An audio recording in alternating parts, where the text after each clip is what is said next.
Good morning, everybody. This is Ricky, and welcome to Hope for today. Happy Friday. I hope you're going to get out there this weekend and rest and recline and reconnect with friends and families and just have a glorious time this weekend. Know that we are praying for you.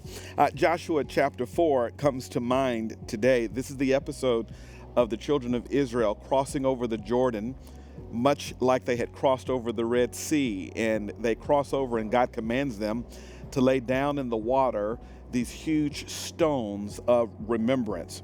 And there around verse 6, chapter 4, Joshua says that this may be a sign among you when your children ask in time to come, what do those stones mean to you?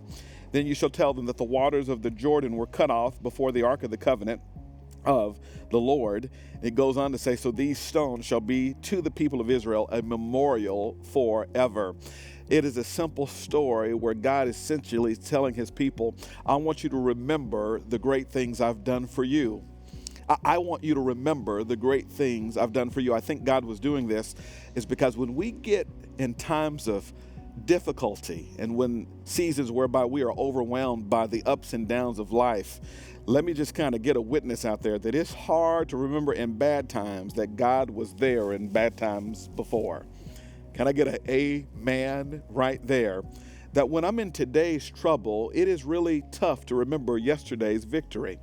And so God says to his people, lay down stones of remembrance as those mile marker moments where in times of calamity, you can look at the stone and remember that, you know what? I may not have been in this trouble before, but last time I was in trouble, I was helped by a God who had been in that season before. And my Bible says, Hebrews 13, that he's the same yesterday, today, and forever. So if he helped me out in the trouble of yesterday, surely he'll help me out in today. As you see, I'm wearing my famed Notre Dame jacket, and I love all things Notre Dame. I've been watching them since I was a boy. And a few years ago, April and I got to go to our very first Notre Dame game. We were playing Navy. I was walking around. I went to go try to high five touchdown Jesus. I had shamrocks and all this kind of stuff. It was an amazing day. Why? Because I've got these stones of remembrance of all these Notre Dame victories. And when you come to my office, you see Notre Dame flags, and you see an autographed picture of Lou Holtz and Jack LaLanne, and you see little leprechauns on my golf driver covers. There, you go to my house, and there are Notre Dame coasters at my house. Why? Because it's something about having these stones of remembrance all around me to mark those moments of victory for my favorite team. God told me to tell you to turn your house into a place that's full of stones of remembrance.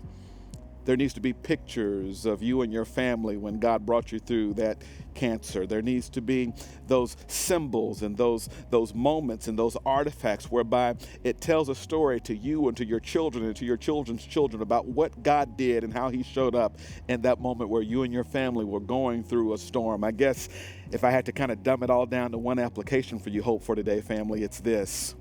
As a believer, you ought to be the chief memory maker for your home.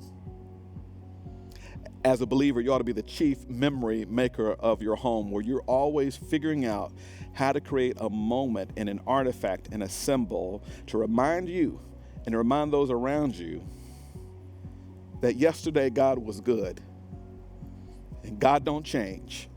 So if he was good on yesterday, even in my trouble, he's good today.